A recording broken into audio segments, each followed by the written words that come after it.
అరే హైదరాబాద్లో 600-700 కోట్లతో అయిపోయింది, లేదా పార్లమెంట్ 1000 కోట్లతో పార్లమెంట్ అయిపోయింది, 1000-1200 కోట్లతో. ఢిల్లీ పార్లమెంట్ అయిపోయింది కొత్తది.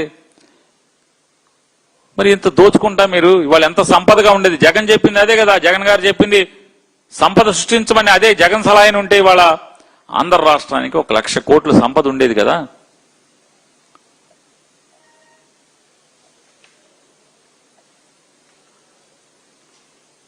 మేము ఒక్కసారి ఈ ప్రభుత్వాన్ని, నారా చంద్రబాబు నాయుడు గారిని, అలాగే మంత్రులందరం కూడా గట్టిగా అంటున్నాం, బూతులు మానండి. గొడ్డలి పార్టీ, ఆ పార్టీ, ఈ పార్టీ ఎన్ని మానండి.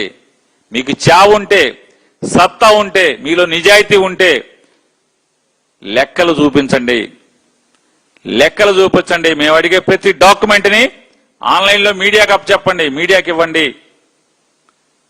ఎప్పుడు పూర్తి చేస్తారో చెప్పండి, ఎంత ఖర్చు అవుతుందో చెప్పండి. చెప్పే సాహసం ఉందా మీకన్నా? ఎంత ఖర్చు అవుతుంది అమరావతి నిర్మాణానికి?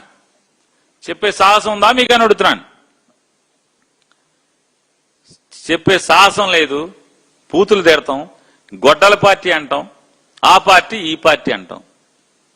మాది గొడ్డల పార్టీ అయితే ఈ లోపలే మేము హత్యలు చేసి ఉంటే లోపలే మమ్మల్ని. ఈ దొంగ మాటలు ఎందుకు నారా చంద్రబాబు నాయుడు గారు? తప్పుడు మాటలు ఎందుకు? ఇవాళ మావిగనంటే పండుటాకులాగా అల్లాడిపోతున్నాడు నారా చంద్రబాబు నాయుడు గారు. ప్రభుత్వం మొత్తం అల్లాడిపోతుంది. చేతనైతే చర్చకి రండి, మేము అడిగే ప్రతి ప్రశ్నకి సమాధానం చెప్పండి. అమరావతిలో అవినీతి లేదని నిరూపించండి.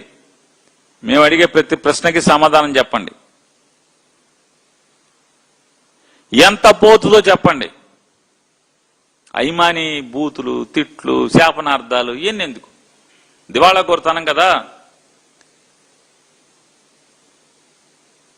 వెంకటాయపాలెంలో ఒక మీటింగ్ పెట్టుకున్నామండి మేము. అంతా కలిపి ఎంతమంది ఉన్నాం? 25 మంది కూర్చున్నాం. 25 మంది ఒక చోట అది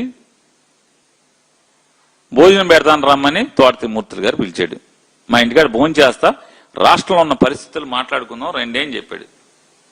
అక్కడి నుంచి కంగారు, కోసాలు కదులుతున్నాయి, వీళ్ళ పునాదులు కదులుతున్నంత భయం. మేమే మాట్లాడుకున్నాం అంటే ఆంధ్రజ్యోతి రాధాకృష్ణ గారు రాస్తాడు, కాపుల్ని చీల్చండి, కాపుల్ని నరకండి, లేదా కాపుల్ని 2 ముక్కలు చేయండి. ఎవడ ముక్కలు చేయాల్సిన? ఏ కులాన్ని ముక్కలు చేయాల్సి?